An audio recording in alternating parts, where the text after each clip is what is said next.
This is Democracy, a podcast about the people of the United States. A podcast about citizenship. About engaging with politics and the world around you. A podcast about educating yourself on today's important issues. And how to have a voice in what happens next. Welcome to our new episode of This is Democracy.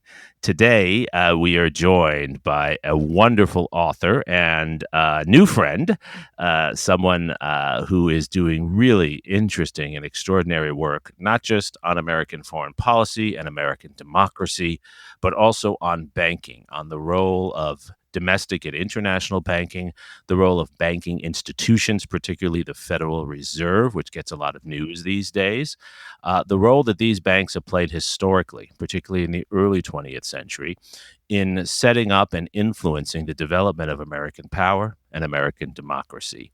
Our guest is Professor Mary Bridges. She is the author of Dollars and Dominion, U.S. Bankers and the Making of a Superpower. Mary, thank you for joining us today. Oh, I'm so honored to be here. Thanks, Jeremy. Mary is the Ernest May Fellow in History and Policy at Harvard's Belfer Center for Science and International Affairs. She's a historian, as I said, of 20th century U.S. history. Her book, Dollars and Dominion, is hot off the presses, and I encourage all of our listeners to read it. Mary is also at work on another research project on the role of infrastructure building and the role infrastructure building has played in American foreign policy and domestic policy. She's also written as a business reporter and an editor, and she has a webpage where you can see all of her work, or at least some of it. You probably don't have time to read all of it, but some of it, and her website is marybridges.com. Before we get into our discussion of banking and democracy and American power, we, of course, have a scene-setting poem from Mr. Zachary Suri. What's the title of your poem today, Zachary? Reserves. Reserves, appropriate for banks, I guess. Okay, let's hear it. At night, some lie in bed and wonder where their money is and if it's grown. They toss and turn with emerald eyes. They hope, they cheer, they groan. Others, they go digging in the dirt and bury their gold in shoebox safes. Counting each cent that passes through, they fill the earth with caves. But most of us, we spend our lives looking at the stars or crunching through the autumn leaves, not thinking that the sky might fall.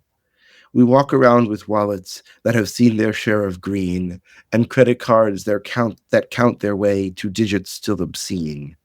But we do not stop to ask if all might just collapse, because money isn't much if it's not belief. I love the line, Zachary. Credit cards to digits, quite obscene, I think you said, right? Is that the line? Yes. Yeah, it makes me think of what the credit card bill looks like after you and Natalie have spent a semester at school. Yes, I guess so. What is your poem about? My poem is about how much of our economy depends on trust and how much what we do in our daily lives depends on a belief and faith in the value of the U.S. dollar, the security of our banks, the security of our financial system, etc. Right. How we sometimes take that for granted until it's a problem, right? Yep. Mary, what drew you to write about this? It's a topic, actually, as you point out in your book, appropriately. It's a topic that many historians neglect because it isn't as sexy as writing about literature or writing about weapons. So, what drew you to banking? Yeah, I sometimes look up and think, oh my God, where am I? How did I get here? And I love that the scene setting poem was just, I love that you turned banking into poetry. Zachary, that was terrific. So I am not someone who thinks that banking is necessarily a great starting point for gripping narrative. But I worked as a business reporter before grad school, and I guess the follow the money cliche really got drilled into my brain. What I wanted to understand was how U.S. companies got global, basically to understand how U.S. power took shape kind of outside the State Department in different ways. And, in the early 1900s, that pretty much didn't exist. There were a handful of U.S. companies operating overseas, but by mid-century, we really have the foundations of U.S. multinationals as starting to become dominant players in global affairs. And so I wanted to understand that middle period of how we got there. And if you follow the money, you kind of get stuck with banking. And so the one of the things I found really interesting was to look at this branch bank.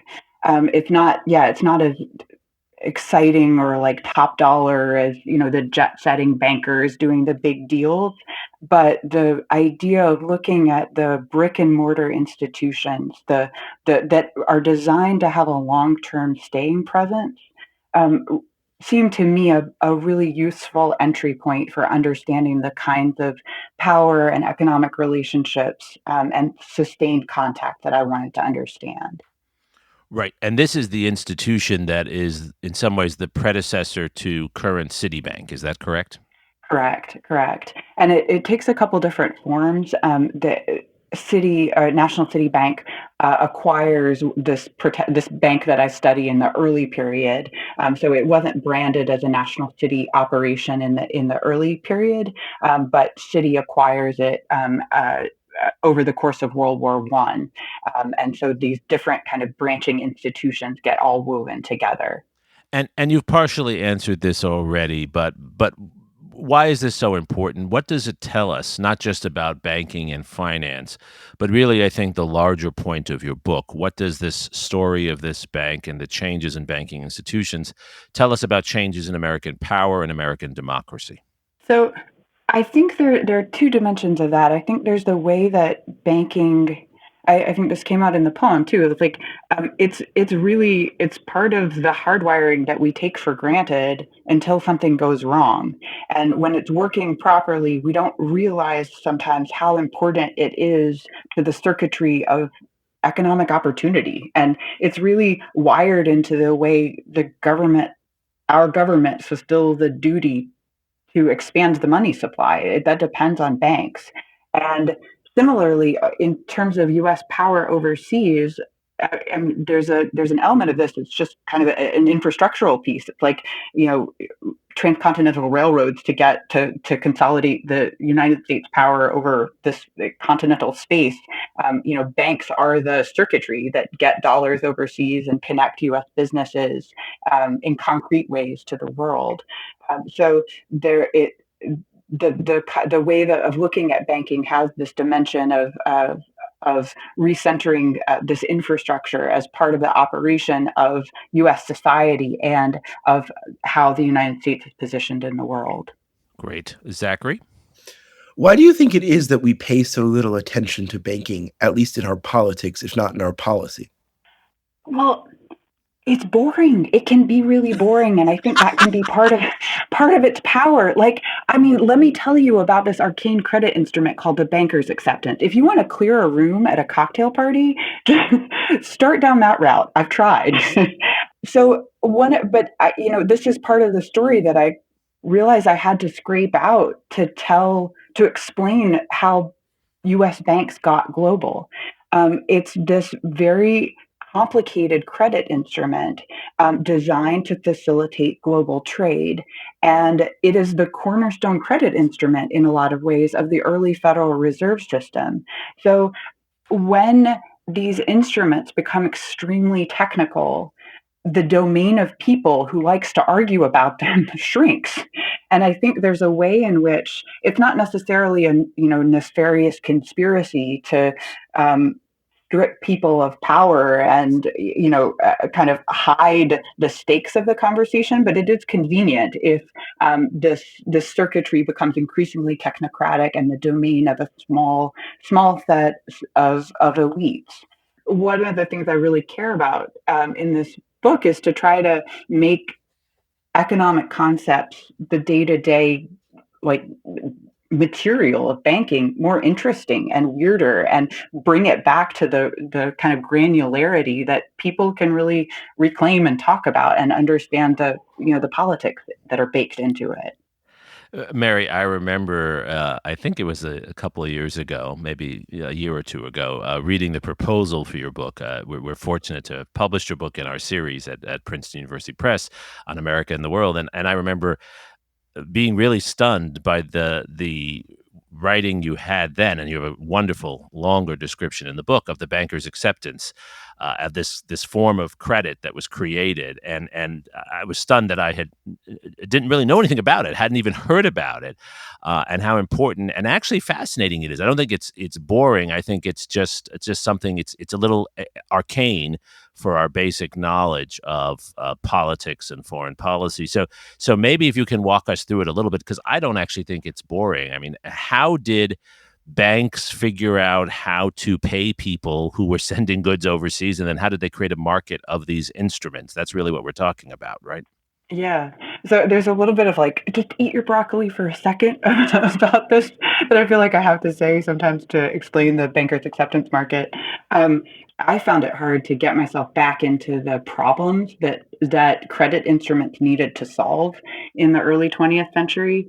And it helped me to understand the centrality of British banking and the London market. So, in an era of seemingly instant digital transactions, these problems are hard to kind of recreate, but sending goods was a major leap of faith in a lot of ways. You put your stuff on a boat, it takes 3 months to get somewhere, and you want payment. And so there's an element of foreign exchange, there's a trust, there's intermediaries, there's the movement of communications. There's a lot of questions about how this gets done. And so banks create these credit instruments to fill those gaps. And the British had a really good system down. And as the United States wants to kind of up its game internationally in the early 1900s, the idea that U.S. traders were constantly sort of paying a tribute, was some people's term, to British banks every time they wanted to trade something was increasingly galling. And so U.S. reformers, in a lot of ways, looked to this British system to create a dollar-denominated alternative to this model of bills on London. And so that's what the banker's acceptance market was designed to do. And obviously, to get a banker's acceptance, you got to have a bank. So the whole kind of bedrock of this system really depended on having banks, create these credit files, connect traders to each other, and be intermediaries that would handle different parts of the kind of middle layers of all of these transactions. Right. So Does as I that understand, get to your question? yeah, absolutely. And I was just going to clarify one point. As I understand it in your excellent explanation, this is the way in which banks guarantee someone that they will be paid for the cotton that they have sent to another country, right? The bank is guaranteeing that, and then you can trade in the bank guarantees from one entity to another, correct? Exactly. And so banks could get that payment promise off of their books and sell it to intermediaries who were able to deal in higher volumes. It's very similar to kind of, securitizing mortgages or something like that. So, it's a payment practice that banks developed in the early 20th century that in many ways prefigures some of the dynamics that we see today. So in your book, you really paint a very vivid description of how this world emerges, how the United States enters this world, which, as you said, was still dominated by Great Britain, dominated by the British pound sterling as the default reserve currency of the world. The United States enters this. And then there's another watershed in your book, which is the creation of the Federal Reserve in 1913. Why is that so important? So there's the low-hanging fruit. The obvious way is the passage of the Federal Reserve Act changes the ground rules for U.S. banks. Before the 1913 Act, large banks who were really well equipped to operate overseas branches were not allowed to do so because of prohibitions in US banking practices that really wanted to limit the size of banks and the kind of consolidation of scary financial power.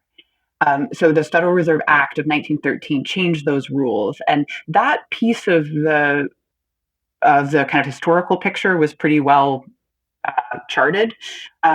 What I found really interesting, as I was saying, was that the Federal Reserve system operated around bankers' acceptances. So the Federal Reserve Act not only allowed banks to trade in acceptances, U.S. banks it authorized this market in dollar-denominated acceptances, but also the Federal Reserve banks itself started buying acceptances to hold in their own portfolios. They were trying to nurture this market to really help U.S. banks transition to an unfamiliar credit instrument. And so particularly the Federal Reserve Bank of New York becomes the largest buyer of acceptances. So it's not the Fed all of a sudden is not just the architects of the ground rules. It's a player in the game, and a huge one. And I argue that this is not the case of a huge crazy profit margins and big fortunes being made or lost. It turns out the bankers' acceptance market is pretty ill-suited to many of the demands of trade at the time, and it's a cumbersome market. It's not a great market, but its existence really changes the calculus for how U.S. banks can operate overseas. And as some of the large banks are trying to kind of get a foot in this market and see how it plays out, all of a sudden the opportunities of having an international presence become much more appealing. Zachary? It strikes me that this development played a much more central role in the economic success of the United States in the 20th century than we often give it credit for. How central do you think the development of this banking system was to American economic success in this period? A great question, and I don't want to overplay my hand here. There are a lot of ways. There are several economic historians have written about the role of the Federal Reserve as opposed to U.S. banks, kind of statistically as significant in pushing the acceptance of the U.S. dollar as the dominant reserve currency. And I don't mean to say that the United States wouldn't have become an international powerhouse if not for branch banks.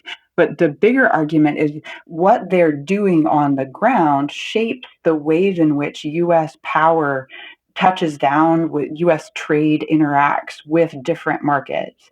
So the infrastructure that exists becomes sort of sturdier and more durable as, for example, in World War I, demand for U.S. goods suddenly increases tremendously, and the British banks cannot operate in the ways that they have in the past because of the context of war. So it's sort of a story of shaping the how. More so than an argument necessarily about being necessary and sufficient for this kind of economic power. So they work in tandem and interact with each other. I think this brings us to the question of democracy as well as economic growth and prosperity, right? I mean, there is a school of argument that the development of this banking system, what someone like Ellis Hawley called a corporatist system of cooperation between bankers, Federal Reserve officials, business leaders, especially big business leaders, that it actually diminishes American democracy because it empowers these elite figures to make decisions that have a very wide effect upon the average American's life. Is this an argument you agree with? And I'm guessing you don't fully agree with it. So how do you come back at that? So to me, I feel like that's a compression that isn't, or kind of a reduction of the story that isn't quite what I see playing out. And what's more striking is the way in which a financial design can shift over time. So this banker's acceptance market, very few people were in favor of it, said, oh, great, we can make international bankers richer. We can, that wasn't part of the plan. part of the reason bankers' acceptances were a compelling credit instrument is because it looks like they are restricted to financing real trade. They are not a speculative instrument. You can't make a ton of money on them. They have to be tethered to this agreement between an exporter and an importer to exchange money and goods. And so they look a particular way when the bankers' acceptance market is created. So I don't. It's a partnership, but who's involved seems a little bit different at the outset. And then over time, basically, the market's really complicated. It's a very small set of New York banks who turn out to be good at processing paper at that with those margins at that high volume. And so the market shifts and the players get restricted, and that kind of reinforcement of the elites in charge at the top is part of the gradual trajectory of this infrastructure rather than its initial blueprint. So Right. I think we pay a lot of attention to the blueprint and maybe less to the boring trajectory over time. And that's, to me, where a lot of the politics really take hold. And so for me, what's at stake for democracy is really following how that infrastructure develops. Right, but what about the theme that we hear commonly in a more recent set of politics and historical analysis about the financialization of power in the United States? That even if, as you say, and I think you show in your book, these bankers are certainly not out to subvert democracy. They are not anti-democratic. They are, as you say, processing paper and trying to facilitate the flow of goods. Nonetheless, they are developing mechanisms for profiting, even on small margins, from a system that they're creating. And over time, American wealth will move from farmers and even factory owners to those who control more of the instruments of finance, what the British used to call the invisibles, right? Is this part of that story? Yes, I think so. I think one of the things I just wanted to add, like there are some U.S. bankers who, I think almost all of them would grant or kind of try to say that they are upholding democracy in a different way. But on the ground, what that looks like can go a lot of different ways. So like some of the US bankers that I look at in the Philippines, they will say that they want to uphold democracy, but the way to do that is to prevent Filipinos from acquiring, actual office and ownership over their own country, even as the U.S. colonial officials themselves are trying to empower or at least give lip service to greater self-government by Filipinos. So whoever the claiming the mantle of promoting democracy in different contexts can look a lot of different ways. Overall, I think. The kind of move towards increasing financialization. This is definitely a part of the story that I'm telling. I think it's interesting that a lot of sometimes the process of financialization looks purely like a move to abstraction.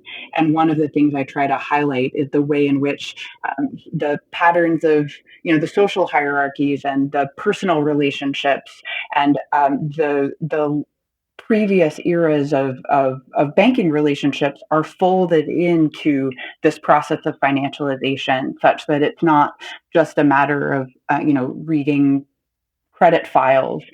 Those credit files came into being because of prior relationships that very often depended on these patterns of social relations and elitism and political contact. Right, and I really liked that part of the book, and you certainly hint in that direction. And I guess, my question for today, and really what we've already started to talk about, right, is, what do we learn for thinking about banking today? What are, in the aftermath of 2008, when we saw a near collapse of the banking system, really only saved by the Federal Reserve? The Federal Reserve that begins in your book is, in a sense, the hero of our recent period, and perhaps a hero again in maybe giving us a soft landing coming out of COVID and avoiding a recession, at least in the United States, perhaps. What are lessons for how we should be thinking about banking, especially from the perspective of many of us who are concerned about the future of our democracy? How should we be thinking about banking today based on your in-depth research and your reporting over the years on these issues? Oh, I wish I had a silver bullet policy takeaway. A lot of it gives me a great deal of concern, particularly as we add, algorithms and automation into the foundations of how the financial system works. I think there's a lot of reason to be concerned, and I guess one thing that has been pretty striking about in many ways what I study can seem like an arcane historical moment, and yet the key words that I look at are again headline news. The politics of the Federal Reserve, credit practices, just the centralized institutions of payment systems and clearinghouses and those kinds of things. I study this time period that I look at in the early 1900s is about building financial systems that seem to me to be coming in question right now. And the rise of fintech, nationalization of payment systems, credit algorithms, all kinds of nano trade. It seems to me that new technology and questions about great power rivalry have put a lot of questions around institutions that really dominated 20th century economic growth.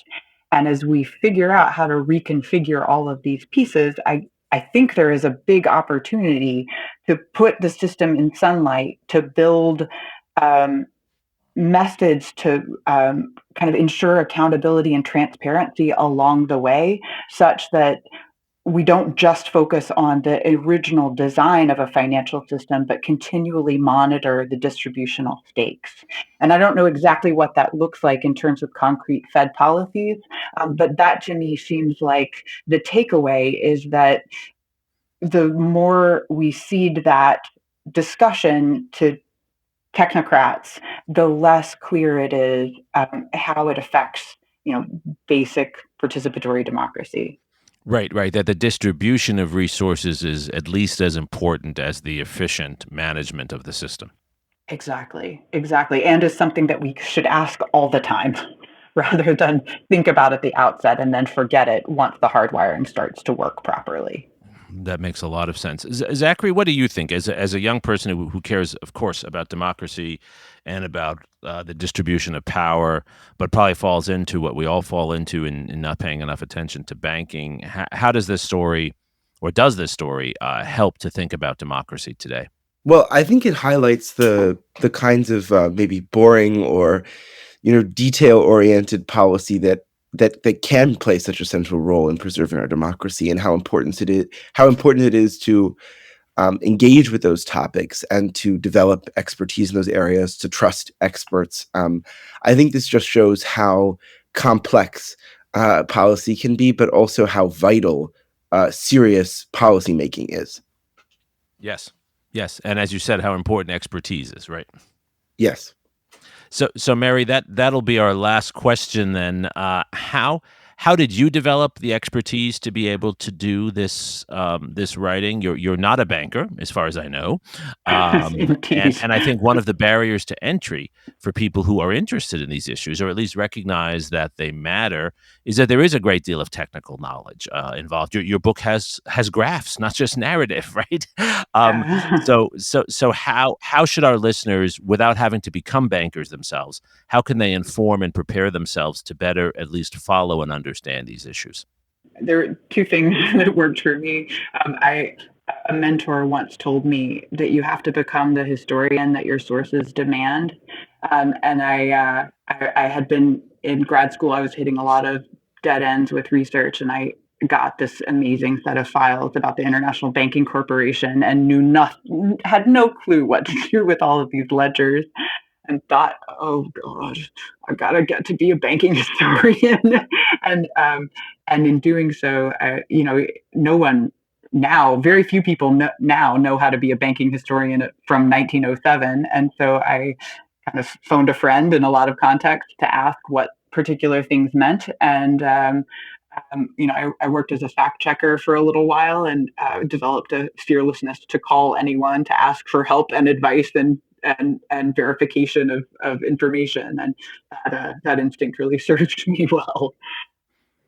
So diving in and really following the problem to gain the knowledge you need to actually understand the problem is what I'm hearing.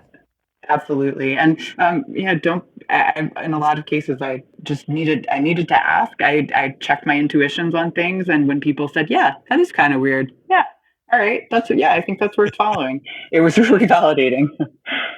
That's wonderful. That's wonderful. Well, I can attest, having read your book, I guess in two different forms, so having read it twice, that it is definitely not boring.